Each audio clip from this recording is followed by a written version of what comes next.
찬송가 275장 저 죽어가는 자 다 구원하고 같이 찬양하시겠습니다. 찬송가 275장입니다.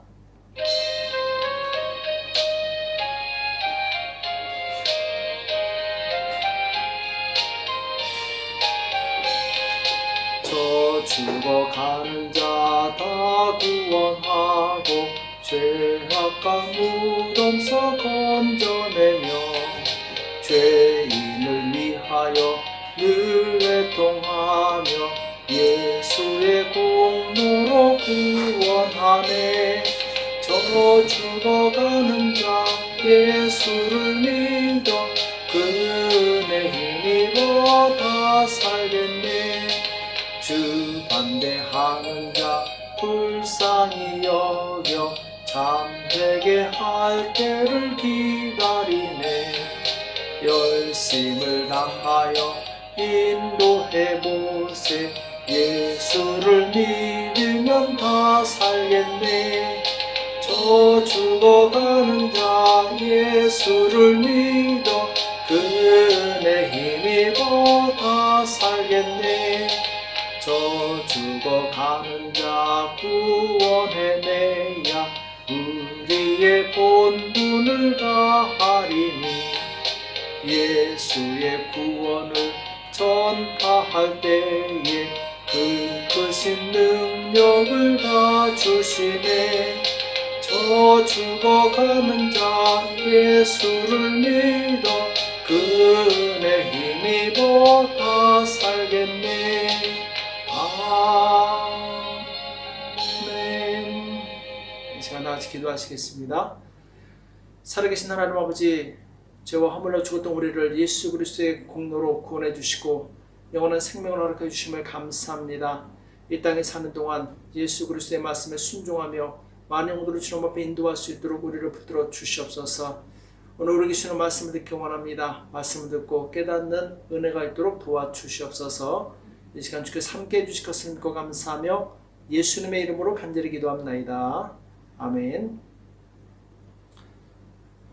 에스라서 6장 20절에서 22절 말씀 보겠습니다. 에스라서 6장 20절에서 22절 말씀을 같이 한 목소리를 합독하도록 하겠습니다.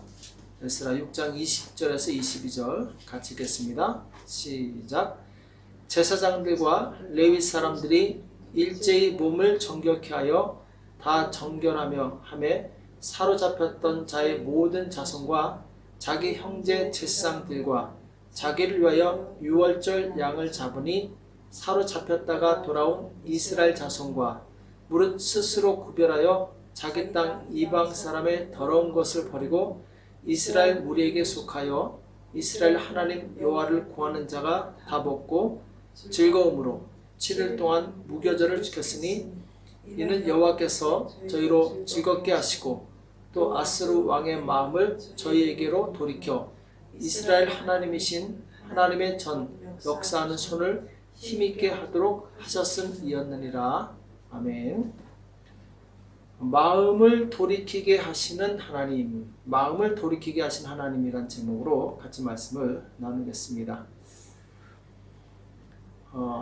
바벨론의 포로로 잡혀갔던 유다 백성들이 이제 70년 만에 다시 예루살렘으로 돌아오게 되죠.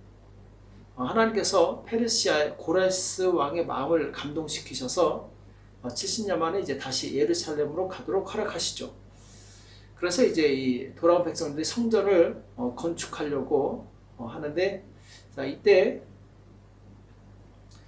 사마리아 사람들이 방해를 합니다. 자, 모든 물자를 다 지원해줘서 이제 막 성전을 건축하려고 기초를 놨는데 사마리아 사람들이 와서 우리도 같이 짓겠다고 했다가 거절당하니까 이 페르시아 본국의 왕국의 이제 왕에게 거짓말로 이 편지를 보내서 이 건축을 못하게 하죠. 그래서 무려 16년 동안이나 이 건축이 중단됩니다. 16년이 지나서 하나님께서 선지자 학개와 스가랴를 통해서 성전을 다시 재건하라고 이렇게 말씀하시죠. 그래서 이제 그때 당시 지도자였던 스룹바벨과 예수아를 중심으로 일어나서 함께 이제 성전을 짓기 시작합니다. 자, 이때 강 서편에 있던 이 총독 다떼네라는 사람이 이것이 정말 합법적인 것인지 알지 못하기 때문에 이제 페르시아 궁에 다시 편지를 보내게 됩니다. 그래서 과연 이들이 성전 짓는 것이 합법한 것인지 물어보게 되죠. 그래서 이 페르시아 왕국의 서적만 보관하는 이 창고에서 옛날 고레스 왕 시대에 내렸던 그 조서를 이제 찾아냅니다. 그래서 이것이 정말 합법적이고 고레스 왕이 모든 물자를 지원해서 성전을 지을 수 있도록 했다라는 것을 발견하고 나서 그제서야 이제 총독 다떼네가 그들이 이제 성전을 건축할 수 있도록 도와주게 됩니다.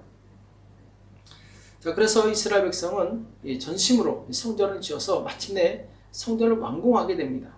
그리고 기쁨으로 오늘 이 본문에 보면은 유월절을 드리는 유월절 하나님께 제사를 드리는 내용이 나오는데 성전을 다 봉헌한 다음에 봉헌식을 한 다음에 이제 유월절을 지키는 내용이 나오죠. 그래서 유월절을 지키고 7일 동안 이 무교절을 지켜야 되는데 20절에 보면은 제사장들과 레위 사람들이 일제히 몸을 성결하게 하여 다 정결함에 사로잡혔던 자의 모든 자손과 사로잡힌 자의 모든 자손 곧 이스라엘 백성이 바벨론의 포로로 끌려갔다가 다시 이제 돌아온 사람들이죠.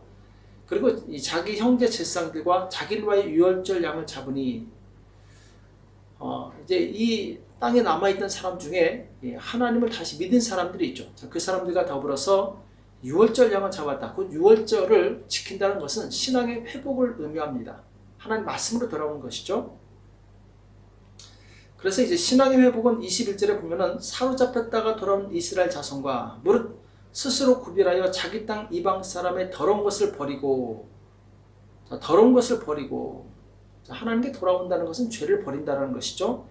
이스라엘 무리에게 속하여 이스라엘 하나님 여호와를 구하는 자가 다 먹고 하나님 안에서 한 가족이 된 하나님을 섬기는 한 공동체가 기쁨으로 이제 같이 먹고 마시고 기뻐하는 이 내용이 나오죠. 즐거움으로 7일 동안 무교절을 지켰으니 보통 6월절을 지키고 그다음에 이제 7일 동안 무교절 누룩이 없는 그런 빵을 먹는 기간이죠. 이는 여호와께서 저희를 즐겁게 하시고 또 아수르 왕의 마음을 저에게로 돌이켜 이스라엘 하나님이신 하나님의 전 역사하는 손을 힘있게 하도록 하셨음이었느니라. 자, 여기 보면은 하나님께서 아수르 왕의 마음을 저희에게로 돌이켜 하나님께서 왕의 마음을 돌이키셨다 이렇게 말씀하고 있습니다. 이스라엘 하나님이신 하나님의 전 역사하는 손을 힘있게 하도록 하셨습니다. 자, 하나님께서 왕의 마음을 돌이켜서 무엇을 하게 하셨냐면은 하나님의 전을 짓게 하는 일을 하셨다 이렇게 말씀하고 있어요. 자, 여기서 보면은 하나님께서 사람의 마음을 감동시키시기도 하시고 돌이키시기도 하신다는 것을 알 수가 있습니다. 마치 고레스 왕의 마음을 감동시키셔서 이스라엘 백성을 다시 70년 만에 고국으로 돌아가게 하시죠. 그리고 성전 건축이 16년간 중단되었을 때 또 하나님께서는 페르시아의 다리오 왕의 마음을 감동시키십니다. 돌이켜서 이제 다시 성전을 건축하게 합니다. 이것을 볼 때 하나님은 사람의 마음을 감동시키셔서 혹은 돌이키셔서 하나님의 뜻을 하나님의 약속을 성취하시는 것을 보게 됩니다. 자, 이것은 우리에게 큰 위로와 그리고 소망을 주게 됩니다. 왜 그러냐면 하나님께서는 사람의 이 마음을 움직이시는 분이시라는 것. 그래서 사람의 마음을 움직이셔서 막혔던 모든 것을 형통하게 하시는 그런 역사를 이루시기 때문에 그렇습니다. 성경에 보면은 하나님께서 사람의 마음을 움직이셔서 막혔던 문제들이 해결되는 내용들이 많이 나옵니다. 그 중에 이제 하나가 야곱이 야복 강가에서 하나님께 간절히 기도하는 내용이 나오죠. 자, 야곱이 누굽니까? 에서와 쌍둥이 형제였는데, 자, 에서의 장자권을 빼앗았다가 이 죽임의 위협을 받아서 멀리 이제 삼촌 라반의 집에 가 있게 되죠. 하란에서 무려 20년 동안 있다가 다시 고향으로 돌아오게 됩니다. 많은 가족을 그리고 재산을 몰고 고향으로 돌아오는데, 자, 이때 자기 형 에서가 400명의 군대를 이끌고 아주 자기를 향해서 말 타고 온다는 얘기를 듣습니다. 큰 충격을 받죠. 20년 동안 아무리 자기가 수고해서 벌었다 할지라도 자기 형에 의해서 죽게 되면 아무런 소용이 없는 것이죠. 더군다나 그 형은 장자권을 빼앗겼기 때문에 이 동생을 미워하는 그런 이제 이 사람이었죠. 야곱은 모든 자기 가족을 먼저 보내고 밤새도록 씨름하며 기도합니다. 하나님께 간절히 기도해요. 자, 그리고 마침내 새벽이 되어서 자기 형이 왔을 때 이게 웬일입니까? 이 형이 자기를 죽이려고 하다가 중간에 마음이 바뀌었어요. 그래서 야곱을 보고 기뻐합니다. 막 울면서 같이 화합하게 돼요. 화목하게 돼요. 자, 죽이려고 오던 사람이 마음이 변화해서 이 동생과 화해하고 그리고 화목한 관계를 맺게 되었다는 것이죠. 자, 이것은 바로 기도의 힘입니다. 하나님께서 에서의 마음을 감동시키셔서 그 악한 마음을 제하시고 부드러운 마음을 주신 거였죠. 우리는 하나님께 기도해서 원수랄지라도 그 마음을 감동시키시기 바랍니다. 그러면 화목한 관계가 되고 그리고 하나님께서 기뻐하시는 삶을 살 수 있게 됩니다. 또 영혼을 변화시키는 것도 하나님의 능력이 있어요. 사도행 16장 14절에 보면은 이 바울이 두아디라 성에 가서 이 기도할 처소를 찾다가 이 루디아라는 여인을 만나게 됩니다. 자, 사도행전 16장 14절에 보면은 두아디라 성의 자주장사로서 하나님을 공경하는 루디아라 하는 한 여자가 들었는데 주께서 그 마음을 열어 바울의 말을 청종하게 하신지라. 여기 보면은 자, 여러 여자들이 있는데 그 중에 루디아라는 사람의 마음을 열어서 하나님께서 바울의 말을 듣게 하셨다 이렇게 말씀하고 있어요. 자, 사람의 마음을 열어 이 하나님의 능력이라는 것이죠. 그래서 루디아가 변화됨으로 인해서 사도 바울은 기도 처소를 얻게 되고 또 거기서 교회가 세워지고 그것이 바로 빌립보 교회죠. 나중에 이 선교 여행을 갈 때 빌립보 교회에서 상당히 많은 후원을 해서 선교 일을 아주 잘하게 됩니다. 하나님께서는 루디아라는 여인의 마음을 열어서 감동시켜서 그 마음을 돌이켜서 하나님께 돌아오게 곧 예수님을 믿게 했던 것이죠. 하나님이 이렇게 사람의 마음을 감동시키고 돌이키셔서 하나님의 백성으로 삼으시고 하나님의 뜻을 이루게 됩니다. 자, 여기서 우리는 또한 하나님께서는 우리의 마음도 바꿔주시는 분이심을 믿어야 될 줄로 믿습니다. 그래서 하나님 내 마음도 변화시켜 주십시오. 내 마음도 부드럽게 하시고 내 마음도 충성되게 하시고 내 마음이 변화되면 내 인생이 변화되는 것이죠. 우리는 우리 안에 죄악된 속성이 있습니다. 거짓된 속성이 있어요. 이것을 내 힘으로 물리칠 수 없습니다. 하나님의 도우심이 필요합니다. 그래서 다윗을 보면은 다윗이 한때 거짓된 사람으로 돌변합니다. 그래서 충직한 자기 부하 우리아를 속여서 그를 죽게 하고 그 아내를 취하게 되죠. 그리고 나서 하나님께 징계를 받은 다음에 다윗이 어떻게 기도합니까? 시편 51편 10절에 보면 하나님이여 내 속에 정한 마음을 창조하시고 내 안에 정직한 영을 새롭게 하소서 이렇게 기도합니다. 내 속에 정한 마음을 창조하시고 하나님께서 정한 마음을 만들어 달라는 것이죠. 내 안에 정직한 영을 새롭게 하소서. 내 안에는 거짓된 마음이 있기 때문에 하나님 나에게 정직한 영을 주셔서 나로 하여금 새롭게 해달라고 기도하고 있어요. 내 마음을 바꾸시는 분이 바로 하나님이시라는 거예요. 내 안에 있는 거짓된 속성 그리고 이 잘못된 마음을 하나님께서 바꿔주실 수 있다는 것입니다. 내 힘으로는 안 되지만 하나님은 가능하시다는 것이죠. 또 다윗이 아들 솔로몬을 위해서 기도할 때 이렇게 기도합니다. 역대상 29장 19절에 보면은 내 아들 솔로몬에게 정성된 마음을 주사 이렇게 기도합니다. 내 아들 솔로몬에게 정성된 마음을 주사 주의 계명과 법도와 율례를 지켜 이 모든 일을 행하게 하시고 내가 위하여 예비한 것으로 전을 건축하게 하옵소서 이렇게 말씀하고 있어요. 솔로몬의 마음에 정성된 마음 곧 하나님을 섬기는 귀한 마음을 주셔서 솔로몬으로 하여금 하나님의 말씀을 잘 순종하고 또 성전을 잘 지을 수 있도록 도와달라고 기도하는 내용이 나옵니다. 사람의 마음은 스스로 변합니다. 좋았다가 나빴다가 그리고 이 변덕스럽습니다. 이 마음을 하나님께서 붙들어 달라는 거죠. 이 마음을 하나님께서 바로잡아 주셔서 변하지 않고 하나님을 잘 섬기는 사람, 순종의 사람으로 만들어 달라고 기도하고 있습니다. 이것이 바로 우리에게 필요한 기도입니다. 우리는 우리 스스로 마음을 지키지 못합니다. 그래서 하나님께 우리의 마음을 지킬 수 있는 그 능력을 달라고 기도하는 것이죠. 그래서 오늘날 하나님께서는 성령을 보내주셔서 성령을 우리의 마음에 부어주셔서 성령님으로 하여금 하나님의 뜻을 행할 수 있도록 말씀대로 살 수 있도록 도와주십니다.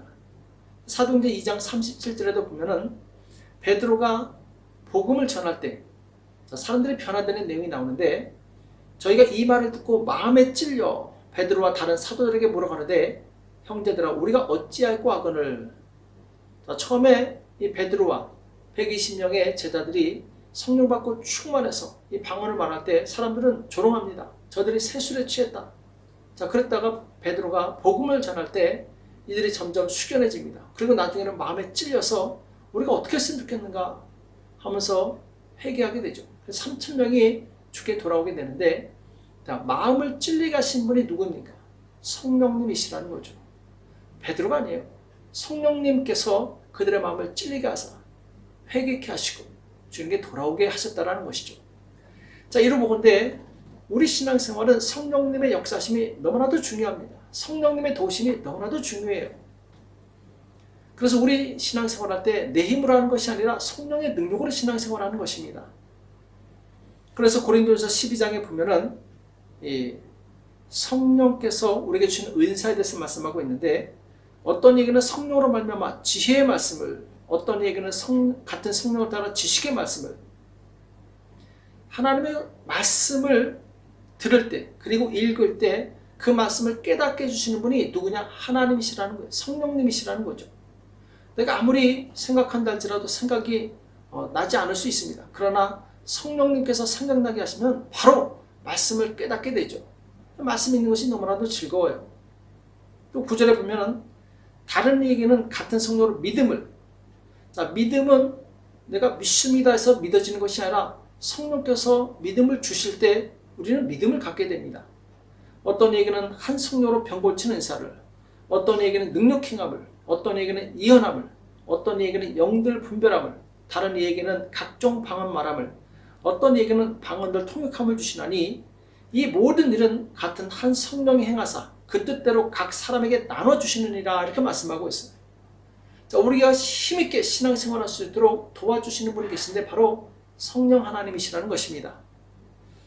그래서 신앙생활은 내가 가진 것으로 하는 것이 아니라 하나님이 주시는 것으로 해야 됩니다. 그럴 때 그 신앙생활이 견고하고 흔들리지 않게 돼요. 성령으로 신앙생활하는 사람은 자기를 드러내지 않습니다. 교만하지 않아요. 자기 의를 자랑하지 않고 겸손히 하나님의 뜻을 순종하며 살아가게 됩니다. 아무리 놀라운 업적을 이뤘다 할지라도 그것을 자랑하지 않아요. 왜 그렇습니까? 내가 한 것이 아니라 성령 하나님께서 도와주셨기 때문에, 성령 하나님께서 하셨기 때문에 그 사람에게는 자기가 자랑할 것이 아무것도 없는 것이죠. 그래서 우리는 성령님으로 신앙생활할 수 있도록 끊임없이 기도해야 될 줄로 믿습니다. 끊임없이 성령님을 의지해야 될 줄로 믿습니다. 또 여기서 우리가 한 가지 참고해야 될 부분이 있는데 그것은 하나님께서 모든 사람의 마음을 마음대로 조정하시는 분이 아니라는 거예요. 어떤 사람은 하나님께서 사람의 마음을 감동시키시고 돌이키신다면 이 세상에 악한 사람들이 없어야 되지 않겠는가 이렇게 말할 수 있어요. 왜 그렇습니까? 하나님께서 이 아합같이 악한 사람, 또 가룟 유다처럼 예수님을 판 사람, 이 사람들의 마음을 바꿔서 그 제대로 이 정직한 마음을 주시면 되지 않겠느냐 이렇게 얘기할 수 있습니다. 자, 그러나 우리가 기억해야 될 것이 있습니다. 하나님께서 사람의 마음을 돌이키신다라는 것은 사람의 자유의지를 파괴해가면서 한다는 것을 의미하지 않습니다. 하나님께서는 하나님께 마음이 활짝 열려있고 순종하고자 하는 자세를 가진 사람의 마음을 돌이키는 거예요. 잘 기억하시기 바랍니다. 아무나 하나님께서 이 선하게 다 돌이키시는 것이 아니라는 거예요. 자, 예를 들면은 오늘 본문에 보면은 이 하나님께서 페르시아의 이 고레스 왕 그리고 다리우 왕을 통해서 성전 포로들을 귀환하고 또 성전을 건축하는 내용이 나오는데, 자, 이 고레스 왕과 다리우 왕 이들은 하나님께 마음이 열린 사람들이었어요. 하나님을 경외하는 사람들이었어요. 하나님의 주권을 인정하는 사람들이었다는 것이죠. 그 사람들의 마음을 감동시키셔서 하나님께서 선을 행하셨다는 것을 우리가 보게 됩니다. 자, 반대로 이 애굽의 바로 왕은 마음이 강팍한 사람이었어요. 그래서 끝까지 이 사람은 하나님의 뜻을 거스립니다. 마음이 삐뚤어지고 강팍하고 교만한 사람에 대해서 하나님은 경고는 하시지만 그가 회개할 자세가 되어 있지 않으면 하나님은 그 강팍한 마음을 더 강팍하게 하셔서 심판의 근거로 삼으신다는 거예요. 그래서 로마서 1장 21절에 보면은 하나님을 알되 하나님으로 영어롭게도 아니하며 감사치도 아니하고 오히려 그 마음이 허망해지며 미련한 마음이 어두워졌나니. 자, 하나님을 분명히 알고 있어요. 알고 있으면서 의도적으로 하나님을 거스르는 자는, 자, 24절에 보면은 하나님께서 저희를 마음의 정욕대로 더러움에 내어버려 두사 저희 몸을 서로 욕되게 하셨으니 이렇게 말씀하고 있어요. 그러니까 자기 마음에 하나님의 은혜를 알고 말씀을 알면서도 그것을 순종치 않고 억지로 불순종하게 되면 하나님께서 그 사람의 마음의 정욕대로 내어버려 두신다는 거예요. 그 사람의 마음을 선하게 바꾸시지 않는다는 것을 말씀하고 있습니다. 마음의 숨은 의도가 악한 자들은 불의의 도구로 사단에게 쓰임받도록 하나님께서 허락해 버리십니다. 정말 무서운 일이죠. 우리는 이 마음의 의도가 악하지 않도록 빨리 회개해야 됩니다. 그렇지 않으면 사단이 그것을 사용하게 되고 하나님께서도 그것을 묵인해 버리세요. 그러나 우리의 마음이 진실하고 정직하여 하나님의 영광을 드러내고자 한다면 하나님께서는 나를 힘들게 하는 원수라도 바꾸어서 도와주시게 됩니다. 하나님의 나라와 주 예수 그리스도의 복음을 위해서 일하는 성도가 되시길 축복합니다. 하나님은 그런 사람들을 위해서 일하시는 거예요. 그런 사람들 앞에 있는 장애물을 제거하기 위해서 사람들의 마음을 감동시키시고 변화시키시고 돌이키신다는 거죠. 우리는 하나님께 기도하되 야곱처럼 내 원수들의 마음을 돌이켜서 나를 돕는 자가 되게 해달라고 기도하시기 바랍니다. 그리고 내 주변에 정말 아직 예수님을 믿지 않고 또 하나님을 대항하는 자들이 그들의 마음이 변화되어서 하나님 앞에 회개해서 하나님께 돌아올 수 있도록 기도하시기 바랍니다. 기도할 때 하나님께서 일하십니다. 그리고 하나님의 섭리를 이루는 기도는 하나님께서 반드시 역사하시고 그 사람을 돌이키시고 감동시키십니다.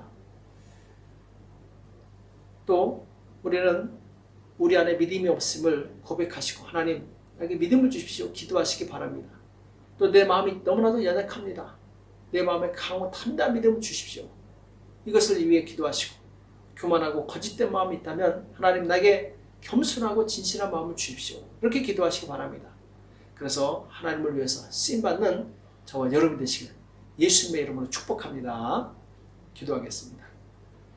살아계신 하나님 아버지, 오늘 우리에게 말씀해 주심을 감사합니다. 하나님께서는 하시고자 하는 자의 마음을 감동시키셔서 하나님의 뜻을 이루신 것을 보게 됩니다. 하나님, 우리의 마음이 활짝 주님께 열려있게 도와주시옵시고 내가 성령의 도구로 의의 도구로 주님 앞에 쓰임받을 수 있도록 역사하여 주시옵소서. 그래 나를 통해서 많은 영혼들이 주께 돌아오는 놀라운 역사를 경험할 수 있도록 축복하여 주시옵소서. 주께서 함께해 주실 것을 감사하며 예수님의 이름으로 간절히 기도합나이다. 아멘. 오늘 말씀 기억하시면서 하나님, 오늘 내 마음을 변화시켜 주시고 또 나를 대적하는 나를 힘들게 하는 자들의 마음을 변화시켜 달라고, 그래 하나님의 영광을 나타낼 수 있도록 축복해 달라고 기도하시고 나라와 민족을 위해서, 교회와 가정을 위해서, 자녀를 위해서 이 시간 합심해서 간절히 기도하겠습니다. 기도하겠습니다.